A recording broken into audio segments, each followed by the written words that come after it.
All right, everyone. So I'm going to just go ahead and start, and as people trickle in, then we can connect. So if you are here, please pop into the chat what interested you about this topic today, and a little bit about what you're hoping to learn. So maybe you are struggling with sciatica right now. Maybe you have a friend or a loved one or family member who is dealing with sciatica and is looking for some relief. And if that is you, then I just want to start by saying that my heart really goes out to you. I know how challenging being limited by something like sciatica pain can be. And I really know firsthand how debilitating nerve pain can be. And that's why I'm excited to share my client's story today. I'm going to call her Sarah. And I'm going to tell you a little bit about Sarah's story and what she had going on when she came to see me, and the exact tools that we use to help her to become pain-free. So if that sounds good to you, then jump on in and let's go ahead and get started. So my name is Jenna, and I help people to get out of pain and get back to doing the things that they love to do, so that pain is no longer limiting them from living the life they want to live. And I had a client come in to see me, and we worked together for about 6 months and were able to completely resolve her pain. So when she first came in to see me, she had been an avid hiker. She loved to, be outdoors, doing all sorts of different types of movement, biking, hiking. She also worked a full-time job. And she was having, debilitating pain that was in her hip. So she was feeling the pain around kind of her hip, around kind of the pelvis, and then down the leg. She also had pain down the side of her leg, and she had a really hard time sitting for long periods of time, which made she and her partner owned a company, so she was basically doing all of the admin work for that company. So she would spend long hours sitting at her desk and working, and she was in a lot of pain, so it was really hard for her to do that. She couldn't hike, she couldn't walk, she could barely even really, when I first started working with her and she showed me her gait, which is one of the things I do when I do a health assessment with my clients, she could barely walk. So she was really struggling, and it was really limiting her from not only doing the activities that she absolutely loved to do and, live an active life, but it was, also causing her to not be able to work, not be able to really just fulfill her, daily, duties and activities. And she was really suffering and desperate for a solution.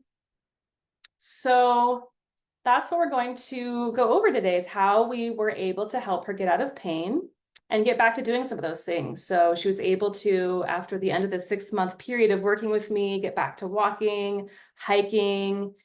She was able to, do her job normally, and whatever tasks she had to do throughout the day, she was able to do because she felt great. So I wanted to start this presentation with this slide. Your body's ability to heal is greater than anyone has permitted you to believe. And I think that's just such a powerful statement, is to really look at our beliefs. And do we believe that we can get better? Do we really believe that we can change? And that's really what I'm hoping that you'll be able to take away from this live stream today, and to have that hope that actually you can get better. And I'm going to give you not only one example, but many examples of clients that I've worked with over the years. I have had 100% success rate with my clients who have come to see me with sciatica. I can't say that there's one person that didn't. When I try to look back over the course of the last 12 years and everyone that I've worked with has found relief. And that way I can say to you that there's hope for you too. So, if you are struggling with this, I hope that you are able to stick around until the end of today's live stream, so you can really get the full experience and really get this information, because I'm going to give you some incredible tools that you can use as a blueprint for your own healing journey. Okay, so if you're popping on here, then feel free to pop into the chat and say hi and let me know what's going on with you and what you might be wanting to get from this live stream today.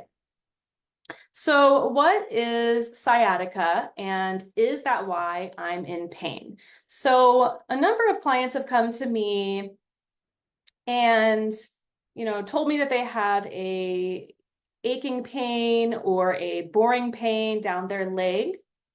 And we've been able to identify that that's not actually sciatica. Okay, and I'll talk a little bit about that. So here are some of the symptoms of sciatica. There are, a lot of symptoms that you could be experiencing, but here are some of the most common ones. So a dull or sharp pain down the leg. You may be getting a loss of feeling in your leg. You might be having a hard time moving, as I shared with my client, Sarah. She was having that numbness in your leg. And as you see in this diagram here to the left, there's these, bullseye marks. And these are the areas that are most common when people are experiencing sciatic pain. It's a pain down the leg or in the hip and sometimes in the back. I've had a number of clients come to me who are experiencing pain down the front of the leg or the side of the leg.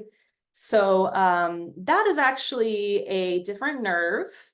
And that's just important to know, because you want to know the cause so that you can get the best results, so that you can actually get to the root cause of why you're experiencing this pain. And if you think what you're experiencing is sciatica and it's not sciatica, then that's important, because you want to be able to address where is this really coming from. Okay. And so it's really helpful, to get some imaging. So when my client, Sarah, came in to see me, she did have an MRI, she had some imaging. So we were able to take a look at that and identify that, the doctor had said, yes, this is coming, you do have some degeneration in your spine. But there's something important that I want to note about that, which is that research is showing that there's a very large percentage of folks that are, above the age of 40 that have degeneration in their spine. It's just so common nowadays. And so just because you have that going on, like, you could be in no pain and go get an MRI or go get an X-ray, and they could say, yeah, we're seeing some shrinking there, and the discs, we're seeing degenerative changes, maybe stenosis. And yet you could be experiencing no pain and no symptoms. I have stenosis in my neck, and I've talked a bit about my journey with that, but currently I'm having no symptoms. So just because you have something going on doesn't mean you're going to be experiencing symptoms, and vice versa. You might be having really extreme symptoms. And when you take a look at the images, and this was the case with Sarah, when we took a look at her MRI report, they were like, yeah, it's just normal degenerative changes. They weren't like, oh my gosh, you're going to have to go get surgery. This is really serious. They were saying, yeah, this is just pretty normal. So then, because we knew that, I was able to say, okay, well, let's take a look at the greater picture of what's going on here. And this is something I do with my clients when they come to see me one-on-one, or when I work with them in my groups, is we really take our time to do an in-depth health assessment. And I will talk about that in a moment, about what we did. But that's really important. So you can, again, identify, what is really going on here. That is super important. And it's actually pretty simple. I'm surprised that a lot of people, a lot of practitioners out there, and even doctors, don't exactly know how to identify what's going on. And, we're looking at the images and they're like, I'm not sure why you're having this pain, but there are a number of ways that I have discovered that you can identify what's going on. And so that's what we want to do, is we want to take a look at what do we see here. So there are two main causes to why you might be experiencing sciatic pain. One would be, there's, like I said, stenosis or an impingement of your spine, degenerative changes, and the other one is piriformis syndrome. See, I forgot the E there.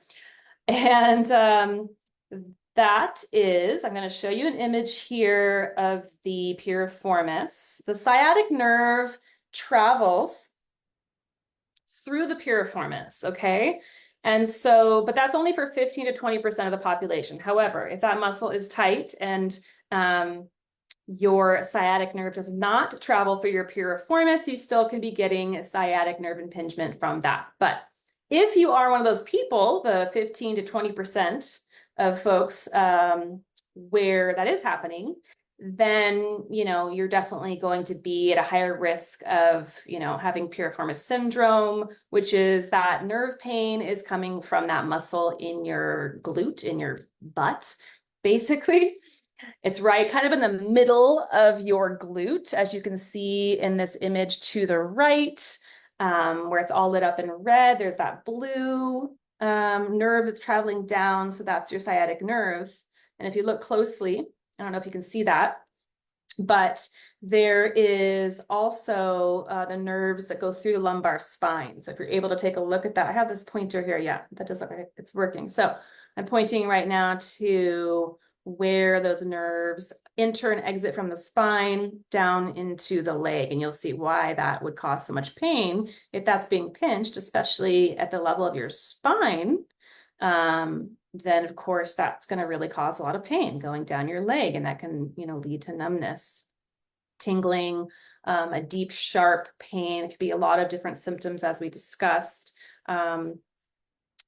And so the best way to know if it's coming from your, you know, piriformis or if it's coming from your spine is, again, have some imaging done, go see your doctor, go see a, you know, a medical professional, an osteopath, and make sure that you're able to rule out a disc issue as well. And then you want to go from there, okay? So let's take a look at my client Sarah's story and how she was able to go from pain to pain-free. And I will take some questions there at the end. And we will go from there. All right. So I just want to make sure that you all can hear me. I know Gio said that he lost the sound. So if you can't hear me, then please let me know. But it's showing on my screen that there are some captions happening. So like I said, the first thing that we were able to do is an in-depth assessment. We did some orthopedic assessments where we were checking her range of motion. We were taking a look at a number of different factors, not just orthopedic assessments where we were taking a look at her range of motion, what she was able to do and not do, but we also took a look at her lifestyle and did a deep lifestyle assessment.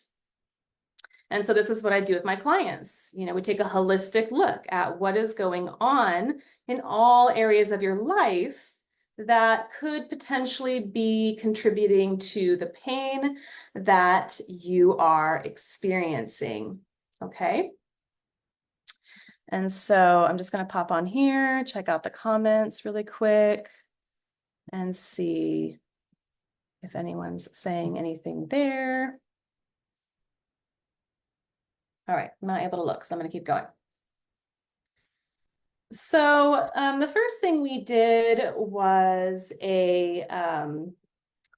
taking a look at, you know, how much stress does she have in her life and how is that, you know, contributing to and affecting what she is experiencing. And then, of course, we discovered, yes, she does have a lot of stress in her life. She's having a really hard time with her job because she lost one of her employees and she had to, you know, do everything on her own. So she was super stressed. She wasn't able to move a lot, but that happened before she was in pain as well because she was so busy with work, right? So one thing led to the other, and now she's in pain, and now she really can't move because now she's in so much pain, okay? So then we also take a look at her diet, and this is another area that I like to look at in depth with my clients, see what are you eating, and is that maybe contributing to inflammation, okay? That's really important. How much sugar are you eating? How many inflammatory foods are in your diet, and how may that be contributing to what you're experiencing? And we did see that, yes, she was eating a lot of inflammatory foods, a lot of sugar in her diet. And, and she said it herself, I'm just not eating very well. And then the other thing we took a look at is her mindset. And, she just felt like she's never going to get better. Like this is never going to go away. There's not really any hope. So if you're here watching this live stream right now, comment below and let me know if that's something that resonates with you. If you also have felt that way before, that you're just not going to get better and that things aren't going to change. I think that's really common. And as I already went over, we went over the MRI. The other thing that we were able to discover is that she had a decrease of hip mobility. So she was lacking mobility in her hips. There were a lot of movements that she just couldn't do. We want to see more movement, more mobility in the hips, especially when it comes to issues of the lower back. Because if you are lacking mobility in one joint or in one area of the body, then another area of the body is going to compensate. And so this is a very common pattern that we see. If you have tight, immobile hips, then that is going to affect your lower back, your lumbar spine. And it's going to be a lot harder for your lumbar spine to then do what it needs to do. So the movement that should be happening in your hips is now happening in your lower back, which causes a shearing in the discs. And that's going to irritate the nerve, okay? So let me know, give me a thumbs up here if you can relate to that, if you know what I mean. Then we also saw that she was lacking core strength. And because she was lacking core strength, she was having a hard time using her abdominals to support her back, okay? So very common there. All right, so here's what we did is we gave her to start some simple core exercises where she was able to learn how to properly activate her core and engage her core through specific exercises, but also how she was able to use her core when her body needed it. So that's something that's important to understand when it comes to core strength, is that just because you know how to activate your core, it doesn't mean that your body is going to be able to use those muscles when it needs to. So we need to train it in both ways. We need to first be able to train it, like how do those muscles turn on, getting to know them, and then being able to activate them in a more functional way. So when it comes to your core muscles, your basic core muscle, your transverse abdominis. I'm not going to go into all of the detail of the anatomy right now. That's something I do in my courses. But just so you know, that muscle's job is to stabilize your spine. So it's meant to protect your back. It's like nature's back brace. And it's meant to turn on when you need it. So if you're going to go, lean over to pick up a heavy box, for instance, that muscle is meant to turn on to support and protect your lower back. So if that muscle is not doing its job, then you are going to be more susceptible to injuring your lower back, getting a herniated disc, tweaking your back. And that's why we want to train those muscles on how to do their job. So here's a couple examples of what we did: some pelvic tilts, some modified planks, just some basic exercises. So I'm not going to go into the whole list of exercises that we did, obviously. And that was very specific to her. So that's what I do when I work with clients. And when I work one-on-one, and even in my group programs, I give people the opportunity to really take a look at what exercises work for them so we can develop a personalized and specific plan that is just for you, just for your body, and just for what your body needs, okay? All right, so The outcome of that was she was able to increase her core strength, stabilize her spine. When we work on the core muscles, we often get longer. And that was another thing that we trained and worked on is spinal elongation to help decompress the discs in her back. And she experienced just from that significant pain reduction and better movement, more functional movement. But we didn't stop there. The next thing we looked at was her hip mobility. So as I had mentioned, she was lacking that range of motion, that mobility in her hips. And so what we were able to do is target some specific exercises to increase the range of motion in her hips and to gain more mobility. So we did do this using some Pilates equipment. And you don't need that though. There's a lot of ways you could do this on your own. And so I'm going to put down in the comments there a link to my video on YouTube. If you want to Google it and you're watching the replay, it's Pilates and Yoga Flow, Unlock Emotion in the Hips. So that's the video, and I will post that also in the comments below. And another thing that we looked at on that note was the emotional aspect of what is going on and what emotions are stored in the hips, which can really impact our health and our physical well-being. So as some of you may have heard, trauma and, trapped emotions often show up in the hips or in a tight psoas.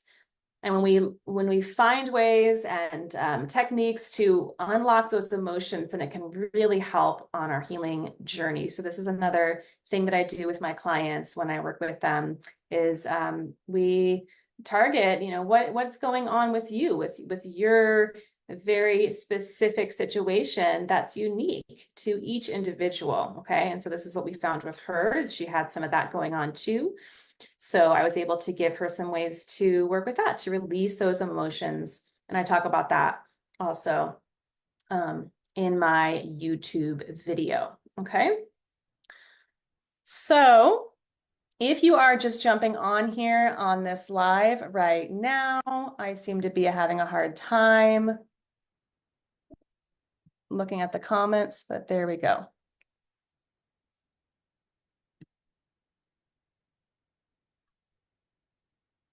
All right. So we're going to keep going here. I think my earpods are trying to connect to my phone, so that's what's going on, but I hopefully fixed it. So the stress management to reduce the stress and the pain response, we talked about that. One of the things we did was breathing to release stress, and breathing is also just a wonderful thing to do for your core.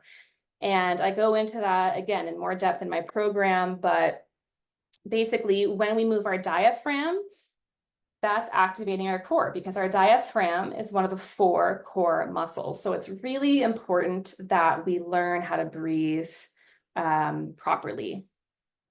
Okay, and then meditation. So meditation is another thing that we took a look at is how can we relax the stress response and the nervous system through incorporating some basic meditation. And I just took her through, a couple of minutes here and there. It doesn't have to be like you're dedicating, an hour of your day to this, right? So it was just like, what can we do that we can, very easily weave into your day?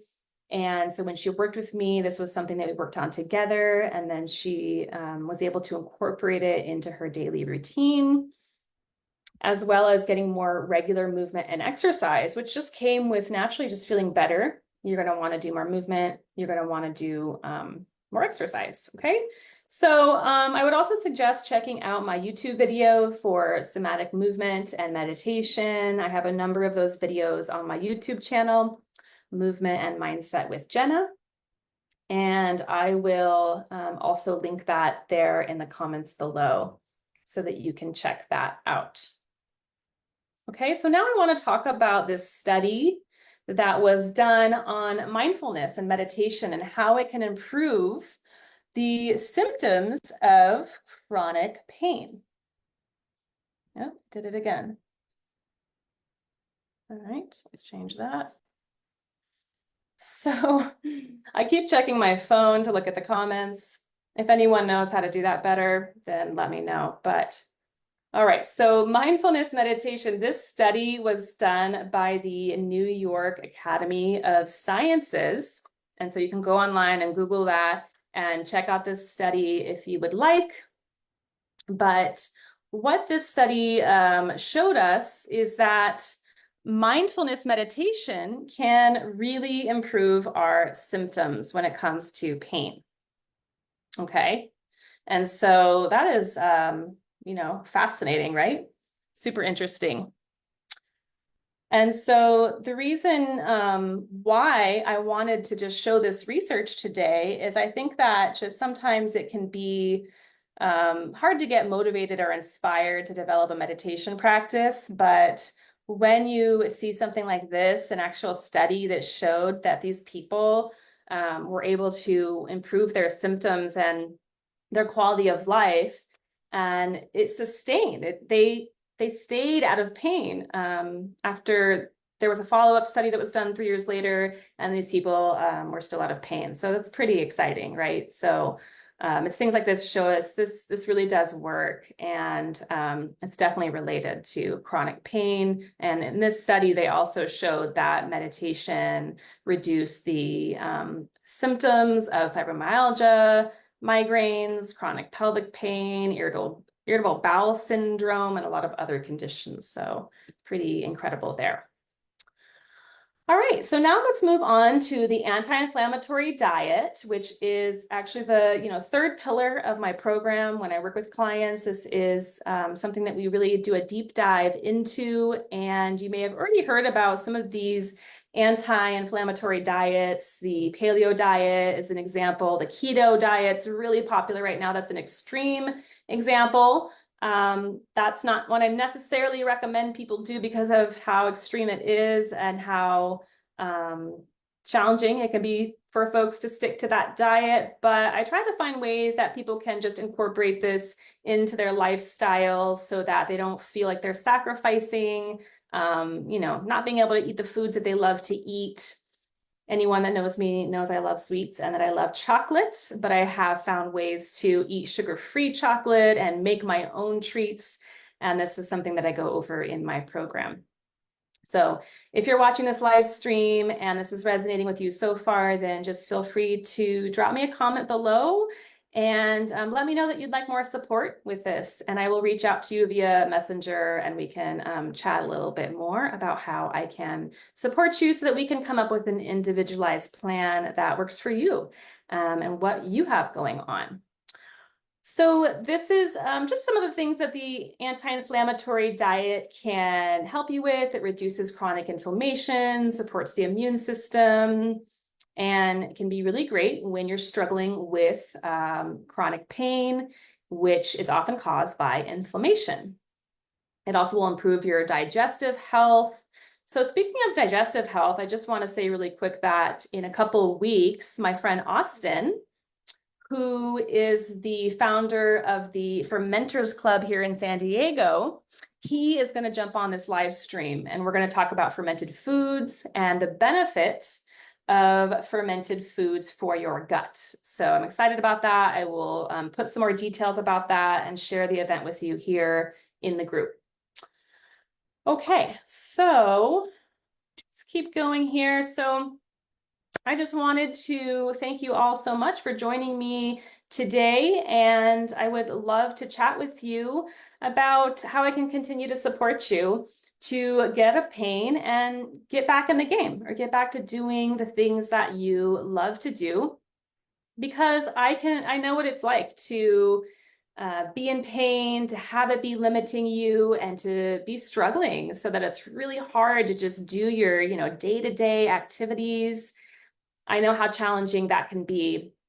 And so that's why I'm really passionate about this work that I do. That's why I love helping people. I have helped hundreds of people over the years to get better and to get out of pain. And so I would just love to offer that you jump on a call with me and we can discuss what's going on with you and get you a personalized tool so that you can also find your path to freedom from pain. So I'm going to go over here and pop in the chat now that I have stopped sharing here.